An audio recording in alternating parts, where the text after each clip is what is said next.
I like to use language patterns that are going to empower me versus disempower me. Self-talk is so critical. And so I'm consistently paying attention to how am I speaking to myself? Am I speaking to myself in a kind, motivating, empathetic, compassionate way? Or am I consistently self-deprecating and putting myself down? I used to think a lot when I was younger, I'm not good enough, I'm not smart enough, I'm not worthy. Fear of being embarrassed, fear of failure, fear of being ashamed. And I still have the thoughts every once in a while, especially when I'm setting new goals. Those come up, holy mackerel, they come up so freaking fast. Are you smart enough to achieve that? Are you good enough to achieve that? Even my new book, I was petrified to release my book. It took me 2 years to write it. There was a lot of fear, but I understand what the emotion of fear is. It's a subconscious trigger that causes this feeling that I don't like. And it's a go signal for me, not a stop signal for me. That's interesting. What do you mean by that? Well, fear is an emotion.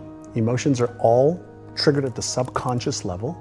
They release neurochemicals that causes a feeling. We are consciously aware of feelings that are triggered at the subconscious level. What if this book comes out and you fail?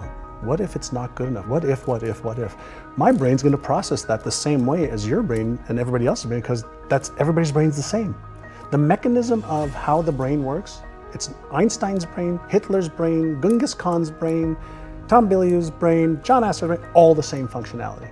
So if you understand the mechanics of what's supposed to happen, then you say, okay, great, when I feel this, then what am I going to do?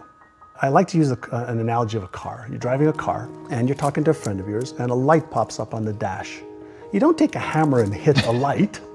It's a signal. Something's happening in the engine, in the trunk, in the tires. Something's happening. Emotions and feelings aren't positive or negative. They're empowering or disempowering to varying degrees if you don't understand them.